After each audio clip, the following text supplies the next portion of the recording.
প্রথম কথা হলো তোমাকে প্লে স্টোরে গিয়ে সিরাজাম একাডেমি অ্যাপটাকে ডাউনলোড করতে হবে, কারণ অ্যাপের মধ্যে ক্লাস হবে। তো প্রথমে আগে প্লে স্টোরে চলে গেলে প্লে স্টোরে যাওয়ার পর সার্চ অপশানে তুমি এখানে সার্চ করবে হচ্ছে সিরাজাম একাডেমি, ঠিক আছে? সিরাজাম একাডেমি এখানে সার্চ করবে, তো সিরাজাম একাডেমি সেলিম স্যার বলে লেখা থাকবে বা লেখা আসবে, সেই অপশানটায় ক্লিক করলে তুমি কিন্তু সিরাজাম একাডেমিতে চলে আসবে।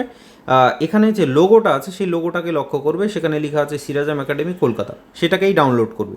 ডাউনলোড করার পর তোমার কাছে ওপেন অপশান আসবে, তো আমি ওপেন করলাম ধরো। তো প্রথমে তোমাকে এইভাবে ইন্টারফেসটা দেখাবে যদি তুমি আগে লগ ইন না করে থাকো।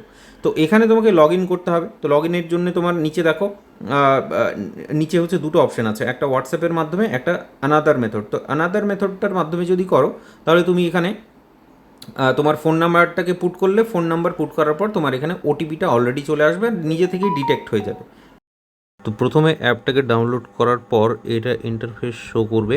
এই ইন্টারফেসে তোমাকে যেটা করতে হবে সেটা হলো হোম অপশান, তারপরে নিচে ব্যাচেস অপশানে যেতে হবে। ব্যাচেস অপশানে যাওয়ার পর এখানে আগে যদি ব্যাচে পড়ে থাকো তাহলে ব্যাচগুলো শো করবে, যদি না পড়ে থাকো তাহলে কোনো কিছু শো করবে না।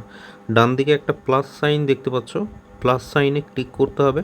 সেখানে যদি সেকেন্ড সেমিস্টারে ভর্তি হতে চাও তাহলে সেই জন্যে এই ব্যাচ কোডটাকে তোমাকে দিতে হবে। স্মল লেটারে লিখবে MLA2026, তারপরে ওকে প্রেস করে দিলে আমার কাছে কিন্তু সেটার ব্যাচ রিকোয়েস্টটা চলে আসবে আর আমি তারপরে সেটাকে অ্যাপ্রুভ করে দেবো, দিয়ে তুমি ব্যাচে জয়েন করে যেতে পারবে। এটাই হলো বেসিক প্রসেস। তবুও যদি বুঝতে না পারো, যদি সমস্যা হয়, আমাকে অবশ্যই বলতে ভুলবে না।